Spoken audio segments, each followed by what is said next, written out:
தளபதி தளபதி தளபதி நீங்கள் கவலைப்படாதீங்க, நாங்கள் இருக்கோம் நாங்கள் இருக்கோம் அப்படின்னாங்க. அந்த அளவுக்கு இந்த சீன் வந்து பயங்கர ஹிட்டு. அவர் டப்புன்னு அவர் ஏதோ ஒரு உணர்ச்சி வசப்பட்டு ஃபீலிங்கில் அவர் ஏதோ சொல்கிறாரு, உடனே எடுத்து போட்டு பார்த்துட்டாங்க. அவர் ஏர்போர்ட்டில் ஓடுறாரு. எங்கே ஓடினார் அவர்? ஃபீல் பண்ணி ஓடிருக்காரு. கதறி கதறி அழுகிறதுக்காக ஒரு ரூமுக்கு போயிருக்காரு. 3 நாள் ஆச்சுரா அவர் வெளியில் வந்து. உங்களுக்கு யாருக்காவது தெரியுமா? டே டிஷ்யூ பேப்பர் இருக்காரா? கண்ணில் டக்குன்னு சொல்லும் போதே எனக்கு ஃபீல் ஆகி கண் தண்ணி வருதுடா. அப்படி காட்சிங்க. கிளவையெல்லாம் கதறி அழ ஆரம்பிச்சிச்சு. எனக்கு தெரிஞ்சு இன்னொரு 3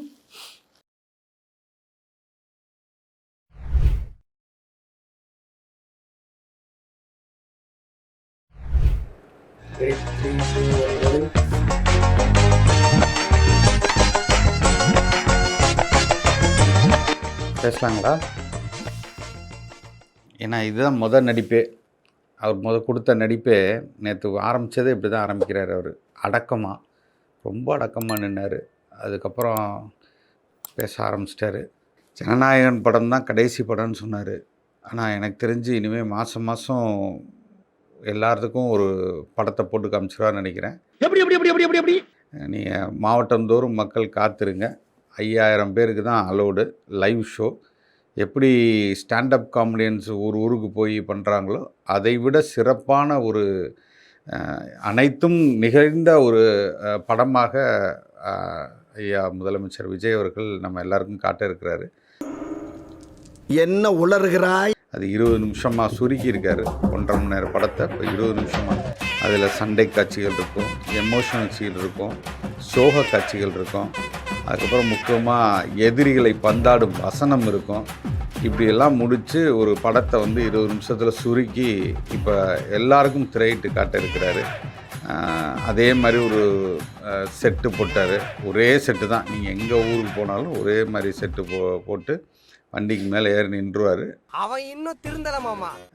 அவரோட அரங்கேற்றத்தை நடத்துகிறாரு. இப்போல்லாம் வந்து திரைக்கு போயெல்லாம் நீங்கள் இனிமேல் படம் பார்க்க வேணாம். அவங்களோட எதிர்பார்ப்புகளை பூர்த்தி செய்வதற்காக அண்ணன் விஜய் அவர்கள் உங்களை நோக்கி எல்லா வீட்டுக்கும் வர இருக்கிறார். தொடக்கம்தான் நேற்று ஆரம்பித்தார்னு நினைக்கிறேன். நேற்று முதலமைச்சர் அவர்கள் நடித்து லைவாக உங்களிடம் காட்டிய அந்த படத்தை பற்றி ஒவ்வொன்றாக நம்ம இப்போ பார்க்க இருக்கிறோம். ஒவ்வொரு காட்சிகளாக நம்ம பார்க்க இருக்கிறோம். எப்போதும் போல் எல்லாரையும் இப்போ ஒரே ஒரு வில்லன் தான் வச்சுருக்காரு. அந்த வில்லன் இப்போதைக்கு வந்து திமுக. சோக காட்சிகள் அவரே முடிவு பண்ணிட்டார். கருவூரை விட மாட்டார். அந்த சோக காட்சிகளை மனசுக்குள்ள வச்சுக்கிட்டு அந்த காட்சிகளுக்கு பழிவாங்கக்கூடிய வில்லனாக, அதில் ரொம்ப முக்கிய வில்லனாக நேற்று கதாபாத்திரம் செந்தில் பாலாஜி. அதுதான் அதில் ஒரு முக்கிய வில்லன். அப்புறம் இன்னொரு ட்விஸ்டாக அதற்கு உதவிய போலீஸையும் ஒரு வில்லனாக சேர்த்துருக்காரு. இன்னும் பல ரோலில் போலீஸ் ரோல் நடிச்சிருக்காரு. அந்த ஹீரோவை வந்து எப்படியாவது மாட்டி விடணும்னு துடிக்கிற ஒரு போலீஸ் அதிகாரியாக பல பேர் நடிச்சிருக்காங்க. அதுதான் நேற்று அவரோட பேச்சில் தொடக்கத்தில் இருந்தது. படம் பார்க்க வந்த பல பேர் வந்து உங்கள் ரசிகர்கள் எல்லாம் வந்து பாக்கெட்லேருந்து எடுக்கப்பட்டது எல்லாமே அந்த காவல்துறை தான் எடுத்து தூக்கி ஓரமாக போட்டிருக்காங்க. அந்த காவல்துறைகள் எடுத்த கையில் பாக்கெட்டில் இருந்ததெல்லாம் என்னென்னு பார்த்தீங்களா? அது என்னன்னு தெரியுமா உங்களுக்கு? தடை செய்யப்பட்ட குட்காலேருந்து அந்த ஹான்ஸ்லேருந்து எல்லாம் பயன்படுத்தியிருக்காங்க. அதுதான் வந்து இந்தியாவிலேயே மிகப்பெரிய படைன்னு சொல்கிறாங்க. இது நம்ம சொல்கிறத விட மற்றவங்களே அதை பார்த்து தெரிஞ்சுக்கிறாங்க. நேற்றைய படம் வந்து நல்லா ஓடி இருக்குன்னு நினைக்கிறேன். எல்லோரும் பாராட்டக்கூடிய இடத்துல விஜய் அவர்கள் பேசலை, விஜய் அவர்கள் பேசணுன்னா நீங்கள் பேசி தீர்த்துட்டீங்க. அதில் ரொம்ப முக்கியமாக சின்ன குழந்தைங்களுக்கெல்லாம் வந்து இந்த படத்தை போட்டு காமிச்சிருக்கீங்க. அது ரொம்ப பாராட்டக்கூடிய விஷயங்கள். ஏன்னா அடுத்த தலைமுறை பிள்ளைங்கள்லாம் வந்து விஜய் மாமா விஜய் மாமா விஜய் மாமான்னு காத்துக்கிட்டு இருக்கிற அந்த விஜய் மாமா ஃபேன்ஸுக்கு அவங்க பாட்டு ஸ்கூல் போயிட்டாங்கன்னா என்ன பண்ணுறது? பள்ளிக்கூடத்தில் போய் நீ எங்கே போனாலும் விட மாட்டேன் அப்படிங்கிற மாதிரி பள்ளிக்கூடத்தில் ப்ரொஜெக்டர் வச்சு நீங்கள் வந்து ஸ்மார்ட் கிளாஸ் மூலயமா எல்லா குழந்தைகளுக்கும் நேரடியாக விஜய் மாமாவை காட்ட ஆரம்பிச்சிட்டிங்க. இது ஒரு பெரிய முன்னேற்றம் தான். பள்ளி கல்வித்துறை அமைச்சர் ராஜ்மோகன் அவர்களுக்கு மிக்க நன்றி. உங்களோட இந்த செயல் வந்து மிகவும் பாராட்டத்தக்கது. காவல்துறையை பற்றி அவர் பேசின அந்த காட்சி வந்து எல்லாருக்கும் அப்படியே பூஸ் பம்ப் ஆயிடுச்சு. என்னடா இப்படியா அப்படின்ட்டு. ஆமாம், ஏன்னா அவர் வந்து எப்படி அவரை வந்து சிக்க வச்சுருக்காங்க நீங்கள் பார்த்தீங்களா? அப்படியே அந்த ஹைவேல இருந்து அந்த ஸ்பாட்டுக்கு போலீஸே எங்களை உள்ளே கூட்டிகிட்டு வந்து விட்டு அந்த நாடகம்லாம் இருக்கு பாருங்க. நம்பிட்டேங்க, முழுசாக நம்பிட்டேன் அன்னைக்கு இருந்த அந்த கரூர் போலீஸ். சீட்டு நுனிக்கே வந்துடலாம். அந்த அளவுக்கு வந்து நம்பிக்கை துரோகம் பண்ணிட்டாங்க இந்த காவல்துறைங்க. ஏமாத்திருக்காங்க, டிபார்ட்மெண்ட் மேல பூரா கோவமா இருக்கேன் நானு. போ போ. ஏமாத்திருக்காங்க. இந்த காவல்துறை நம்ப வச்சு நம்மளோட ஹீரோவை ஏமாத்திருக்காங்க. எப்படியெல்லாம் பண்ணியிருக்காங்க பாருங்க. ஹீரோ வந்து நாமக்கல்லேருந்து வண்டியில் வர்றாரு, வேகமாக வர்றாரு. வந்துக்கிட்டு இருக்கும்போது தடுத்து நிறுத்துகிறாங்க காவல்துறை. தடுத்து நிறுத்தி என்ன சொல்கிறாங்க தெரியுமா? போகாதீங்க, அங்கே போனீங்கன்னா ஆபத்து அப்படின்னு சொல்கிறாங்க. ஆனால் அதையும் மீறி அந்த இடத்துல என்ன சொல்கிறாரு? எங்களோட கேமரா எல்லாமே ரெடியாக இருக்குது, நான் அங்கே போய் ஆகணும், அந்த மக்களை பார்த்தே ஆகணுங்கிறாரு. அப்போ காவல்துறை டிஎஸ்பி சொல்கிறாரு, வேணாம் சார், அங்கே போனீங்கன்னா ரொம்ப கூட்டம் நெரிசலாகுங்கிறாங்க. அதெல்லாம் பாருங்களேன், அதெல்லாம் வந்து மனசார அவர் வந்து என்ன சொல்கிறாரு? நம்பி அவர் போயிருக்கார். இதெல்லாம் வந்து எப்படியாப்பட்ட காட்சிகள் பாருங்கள். அப்படியே புல்லரிச்சிச்சு எனக்கெல்லாம். அவர் விஜய் அவர்கள் காட்சியை நம்மளுக்கு வந்து சொல்லி காட்டும்போது நம்பி போனாங்க. நம்பி போய் உள்ளே யார் சொன்னனால?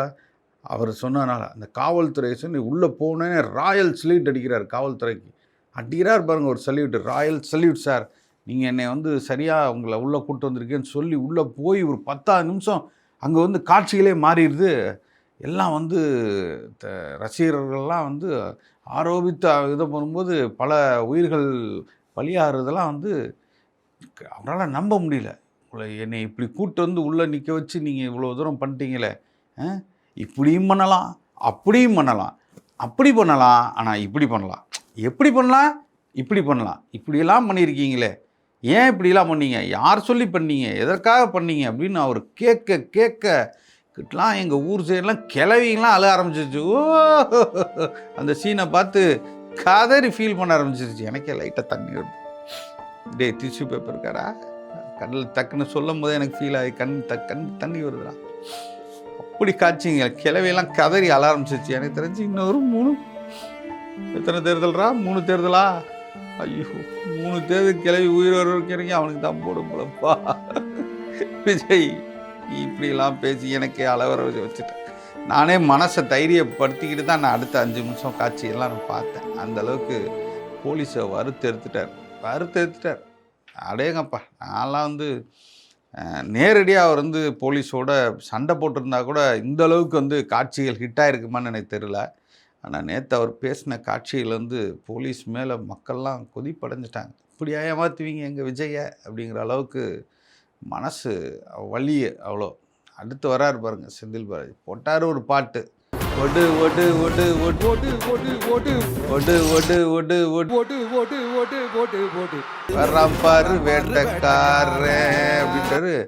டப்புன்னு அவரோட பழைய படத்தை எடுத்து ரீல்ஸ் போடுறாங்க. ஏண்டா உங்களுக்கு கொஞ்சமாக மனசாட்சி இல்லையாடா? ஏண்டா அவர் டப்புன்னு அவர் ஏதோ ஒரு உணர்ச்சி வசப்பட்டு ஃபீலிங்கில் அவர் ஏதோ சொல்கிறாரு, உடனே எடுத்து போட்டு பார்த்துட்டாங்க. அவர் ஏர்போர்ட்டில் ஓடுறாரு. எங்கே ஓடினார் அவர்? ஃபீல் பண்ணி ஓடிருக்காரு. கதறி அழுகிறதுக்காக ஒரு ரூமுக்கு போயிருக்காரு. 3 நாள் ஆச்சுரா அவர் வெளியில் வந்து. உங்களுக்கு யாருக்காவது தெரியுமா? அதை வேற ஞாபகப்படுத்திட்டீங்க. நெஞ்சமெல்லாம் பொண்ணு அறக்கு தம்பி. ஏண்டா மனசாட்சி இருக்குமா உனக்கு விஜய்? ஐயோ, அந்த விஜய் இல்லைங்க, எங்கள் கேமராமேன் விஜய். சரி, நான் செவனே தானா போய்க்கிருந்தேன். யாரு வம்பு தும்புக்காச்சும் போனனா? மனசாட்சி இருக்குமா உனக்கு? 3 நாள் அவர் என்ன அழுக, கண்ணில் செவந்து.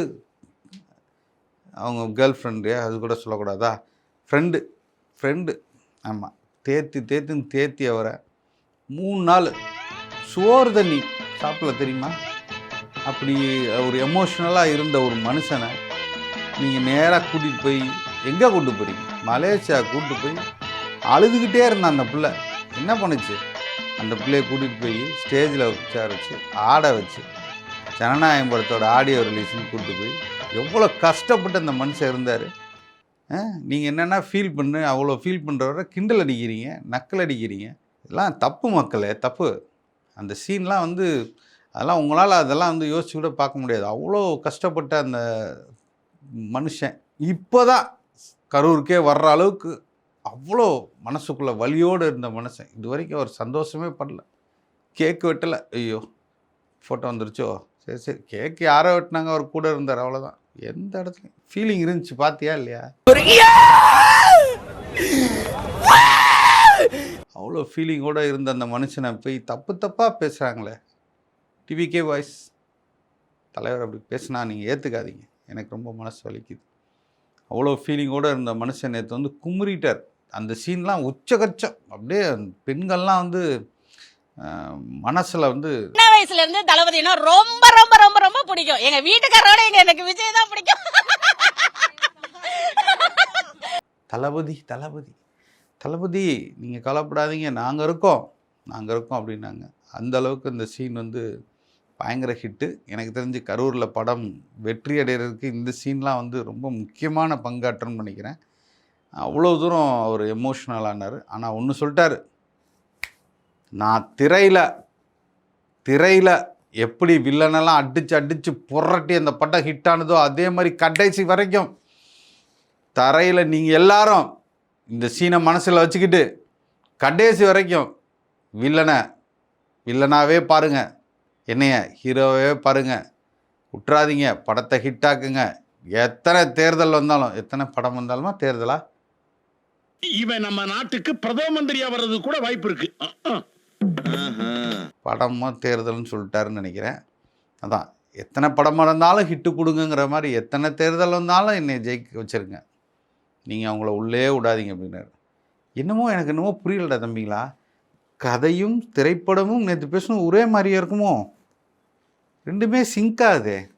ஒரு படத்தை 1 நிமிஷம் ஓட்டியிருக்காரு போல். இவங்களுக்கெல்லாம் கவலையே இல்லை. அந்த அளவுக்கு அந்த படம் வந்து மக்கள் மனசை நேற்றெல்லாம் வந்து வருடிருச்சு. ஆமாம், அவ்வளோ தூரமாக படம் ஓட்டியிருக்காரு. இப்போ அதில் ரொம்ப முக்கியமான ஒரு புரட்சி ஒன்று செஞ்சுருக்காரு இந்த படத்தில். என்ன செஞ்சுருக்காருன்னா, போகிறாங்க ஷாட்டு, ஒரு ஆஃபீஸ்க்குள்ளே போகிறாங்க, அலுவலகத்தில் உட்காருங்க சார்ங்கிறாங்க. அப்படியே ஷாக் ஆகிடுறாங்க மக்கள்லாம். என்னது, என்ன ஒரு புரட்சி, இது வரைக்கும் எங்களை உட்காருன்னு சொன்னதே இல்லை. ஓ எதுக்கு, காசா, ஐயோ அண்ணன்ட்ட சொல்லிடுவேன். அண்ணனா வேணாம் அண்ணன்ட்ட சொல்லிடாதீங்க, ஏன் அண்ணன் பேரை சொல்லி தான் இப்போ ஒருத்தவன் வாங்கிட்டு போனான்பா. இது அண்ணன் சொல்ல பேர். ஆமாங்க, 5 ரூபா கொடுத்ததில் 20 லட்ச ரூபா கொடுத்துருக்காங்க. யாருப்பா, ரைட்டு பாண்டி, ரைட்டா பாண்டியா, யாரோ ஒருத்தன். அது நம்ம எதுக்கு அந்த பேரை சொல்லிக்கிட்டு, அந்த மாதிரி பல பேர் வந்து அவர் பேரை சொல்லி பல பேர் வாங்குறாங்களாம். அதெல்லாம் யாரும் சொல்லிடாதீங்க, வெளியில் சொல்லிடாதீங்க. ரொம்ப கோபமாக இருக்கார் ஹீரோ. இல்லை, இந்த மாதிரி வளர்ந்த வேணாம் வந்து பிரச்சனை பண்ணானா பண்ண முடியுமா, பண்ண விட்டுருவோமா, எல்லாம் நான் இருக்க தைரியம் தானே. போனேன் ஒரு ரூபா எடுத்துகிட்டு வாப்போ. அதனால் எல்லாருக்கும் வந்து கண்டிப்பாக காசே இல்லாமல் இலவசமாக 5000 பேருக்கு நேரடியாக டிக்கெட் போட்டு இந்த படத்தை பார்க்கலாம். மாதம் ஒரு தடவை. யார் காசு கேட்டாங்கன்னா கொந்தளிச்சிருங்க, காசே கிடையாது. இலவசமாக இந்த காட்சிகள் எல்லா இடத்திலும் ஒளிபரப்பப்படும். ஆமாம், அதில் வந்து ரொம்ப முக்கியமாக அண்ணன் வந்து அப்படியே சென்டிமெண்டலாக என்ன பண்ணுறாருன்னா, தாய்மார்களை கவர் பண்ணணுமே. இப்போ என்ன பண்ணுறது, என்ன சீன் வைக்கிறது, டக்குன்னு போகிறாரு, ஒரு இடத்துக்கு போகிறாரு. அங்கே ஒரே அப்படியே சத்தம் வருது. அப்படியே கையில் எடுத்து கொஞ்சுறாரு. எங்கேருந்து தான் வரும்னு தெரியல, அப்படியே மோதிரம் வருது. போடுறாரு. என்ன போடுறாரு, தாய்மாமன் சீருக்கு மோதிரம் போடுறார். கண்ணில் அப்படியே சென்டிமெண்டலாக அப்படியே கண்ணு கலங்குறாங்க. குழந்த அப்படியே பார்க்குது விஜயை. மாமா அப்படின்றது. அம்மாலாம் இல்லை, முத மாமான்னு தான் சொல்லுது. அப்படி ஒரு சீனை டைரக்டர் எழுதி கொடுத்துருக்காரு. அந்த சீன் வந்து வர்ற மாதத்துலேருந்து அந்த படம் ரிலீஸ் ஆகும்போது நிச்சயமாக அந்த சீனை வச்சுருவாங்கன்னு நினைக்கிறேன். தாய்மாமன் சீர் சீனு புதிதாக கல்யாணம் ஆனவர்கள் எல்லாத்தையும் புத்துணர்ச்சி பெற வச்சுட்டாரு. அது முக்கியமாக அந்த சீனில் ரொம்ப ஒரு ட்விஸ்ட் இருக்குது. என்னென்னா, நீங்கள் வந்து அரசு மருத்துவமனையில் தான் அந்த குழந்தை பிறக்கணும், அதுதான் ட்விஸ்ட்டு. அப்புறம் சார், இந்த வெற்றி தோல்வியெல்லாம் முக்கியம் இல்லை, நியாயமாக படத்தில் நடிக்கணும். ஜெயிக்கிறது தோற்கிறதெல்லாம் முக்கியம் இல்லை. ஆனால் யாரெல்லாம் தன்னை எதிர்க்கிறாங்களோ அவங்களாம் நம்ம கூட சேர்த்து வச்சுக்கணும், அதுதான் ரொம்ப முக்கியம் சார். ஏன்னா இந்த வெறி பிடிச்செல்லாம் அலையலை, வெற்றிக்காக வெறி பிடிச்ச அலையல. வெற்றி கட்சி எப்போதும் ஆட்சியில் இருக்கணும்னு தான் அலையிறோம். ஐயோ இல்லை தப்பாக சொல்லிட்டனோ. படம் ஆமாம், படத்தில் அந்த மாதிரி ஒரு காட்சியில் பயங்கரமான ஒரு பஞ்சு டைலாக் ஒன்று பேசுகிறாரு. அந்த டயலாக் வந்து பயங்கரமான ஒரு மெசேஜாக எதிர்கட்சியினரை அப்படியே நெஞ்சை தொலைச்சிக்கிட்டு உள்ளே போயிடுச்சு. ஏன்னா ஹீரோ வந்து ரொம்ப நேர்மையான ஆளர், யாரையும் தனக்காக விலைக்கு வாங்க மாட்டார். எதிரியை வந்து நேரடியாக சந்திக்கக்கூடிய தெம்பும் திராணியும் உள்ளவர். எதிரின்னு ஒருத்தர் இருந்தால் தானே ஒன்று அவங்கள காலி பண்ணிடணும், இல்லாட்டி நம்ம பக்கம் சேர்த்துக்கணும். அப்படிங்கிறது வந்து டைரக்டர் எழுதி கொடுத்த ஒரு டயலாக தான் வாசிக்கிறா தவிர, ஆனால் நேரடியாக அந்த படத்தோட ஹீரோ அப்படிலாம் கிடையாது. அவர் வந்து ரொம்ப மென்மையானவர். அதில் ரொம்ப உச்சக்கட்ட காட்சியில் ஒரு பஞ்ச் டைலாக் ஒன்று வருது. அது எல்லாரையும் சீட்டு நுனிக்கே வந்து பார்க்க வைக்குது. என்ன அப்படின்னா, எனக்கு வந்து பணமா ஜனமா அப்படின்னா எனக்கு ஜனங்களோட அப்படின்னு முடிக்கிறாரு. இந்த ஒரு தாலி சென்டிமெண்ட்டை வச்சு 10 எபிசோட நான் பரபரப்பாக கேட்டேன் பாரு. அந்த காட்சியோட நம்ம இந்த படத்தை முடிச்சுக்குவோம். அடுத்த படம் அடுத்த மாதம் நிச்சயமாக வேறொரு டைரக்டரோட படத்தில் நடிக்க இருக்கிறாரு. ஸ்கிரிப்ட் எழுதி அந்த படத்தில் நடிக்க இருக்கிறார். அன்னைக்கு சந்திப்போம். நன்றி. போலாமா? என்ன நினைச்சிட்டீங்க? ஐயோ போதுண்டா, இதுக்கு மேலே நம்ம பேசலாம்.